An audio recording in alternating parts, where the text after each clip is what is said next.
इस साल के आखिर में मध्य प्रदेश में विधानसभा चुनाव होने हैं और चुनाव को लेकर राहुल गांधी ने बड़ा दावा किया है। राहुल ने कहा है कि मध्य प्रदेश में इस बार कांग्रेस को 150 सीटें मिलेंगी और एमपी में भी सरकार कांग्रेस की होगी।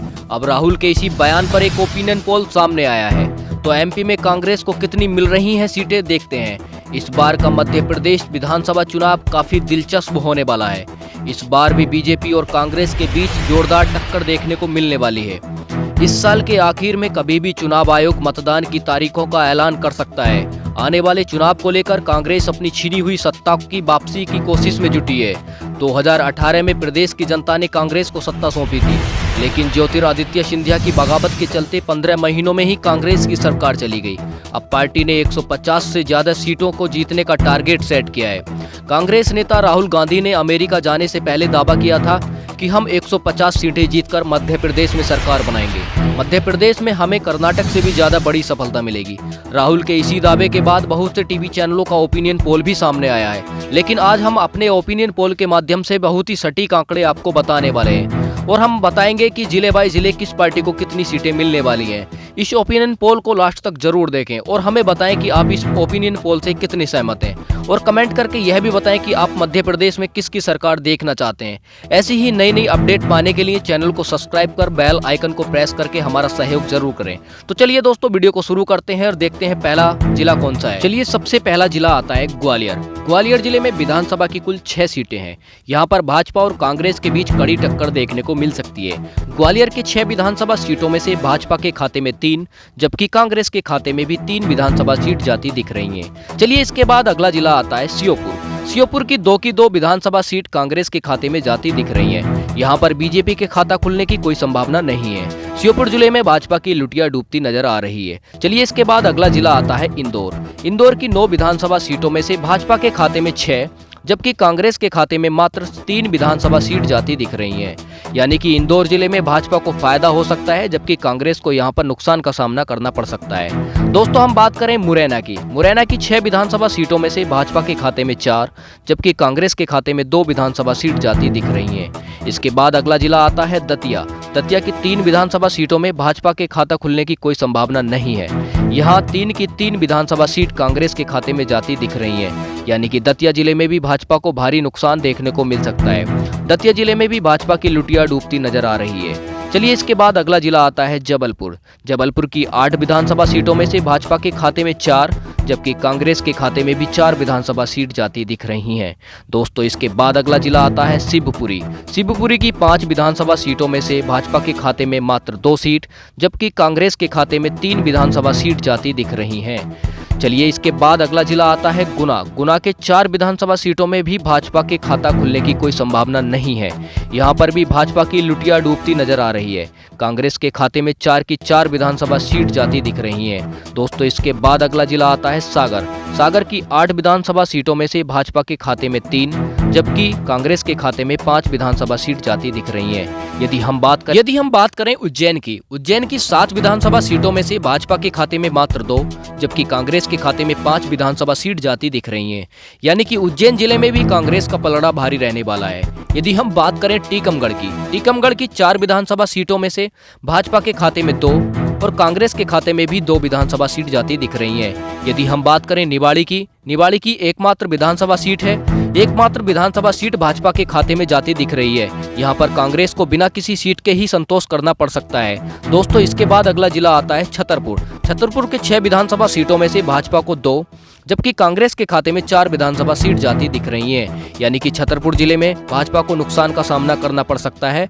इसके बाद अगला जिला आता है भिंड की 5 विधानसभा सीटों में से भाजपा के खाते में 2, कांग्रेस के खाते में 3 विधानसभा सीट जाती दिख रही हैं। यदि दोस्तों हम बात करें दमोह की 4 विधानसभा सीटों में से भाजपा और कांग्रेस के बीच कड़ी टक्कर यहाँ देखने को मिल सकती है। भाजपा के खाते में भी 2, जबकि कांग्रेस के खाते में भी 2 विधानसभा सीट जाती दिख रही हैं।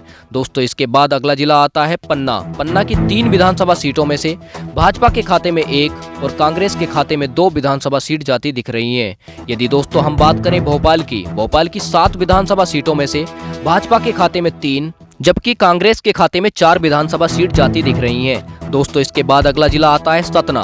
सतना की 7 विधानसभा सीटों में से भाजपा के खाते में 5 और कांग्रेस के खाते में 2 विधानसभा सीट जाती दिख रही हैं। यानी कि सतना जिले में कांग्रेस को थोड़े से नुकसान का सामना करना पड़ सकता है। दोस्तों इसके बाद अगला जिला आता है रीवा।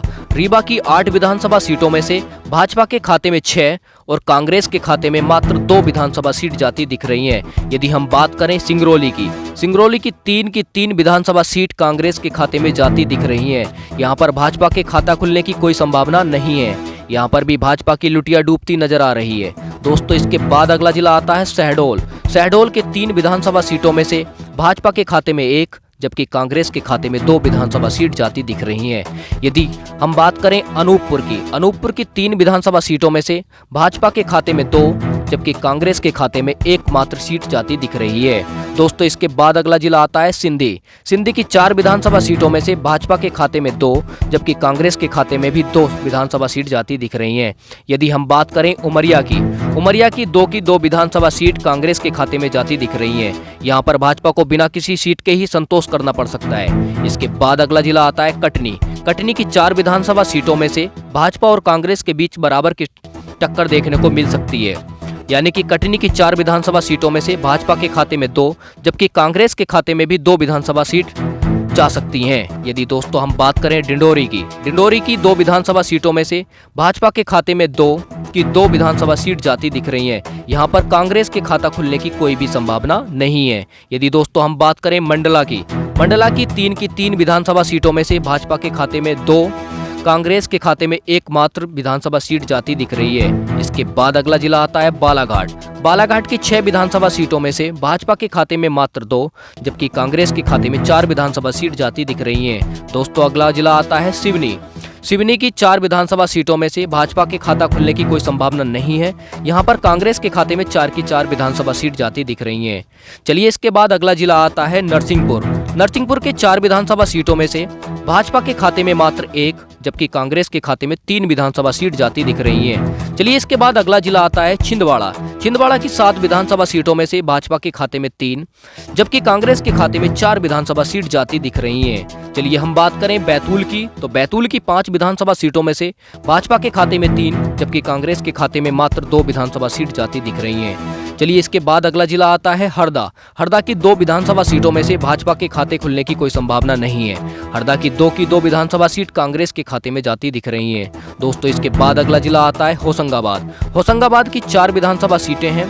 यहाँ पर भाजपा के खाते में 2 जबकि कांग्रेस के खाते में भी 2 विधानसभा सीट जाती दिख रही हैं। चलिए इसके बाद अगला जिला आता है रायसेन की 4 विधानसभा सीटों में से भाजपा और कांग्रेस के बीच कड़ी टक्कर देखने को मिल सकती है। यहाँ पर 2 कांग्रेस के खाते में और 2 भाजपा के खाते में सीट जाती दिख रही हैं। इसके बाद अगला जिला आता है विदिशा की 5 विधानसभा सीटों में से भाजपा के खाते में 3 जबकि कांग्रेस के खाते में 2 विधानसभा सीट जाती दिख रही हैं। यदि इसके बाद बात करें हम सीहोर की 4 विधानसभा सीटों में से भाजपा के खाते खुलने की कोई संभावना नहीं है। यहाँ पर 4 की 4 विधानसभा सीट कांग्रेस के खाते में जाती दिख रही हैं।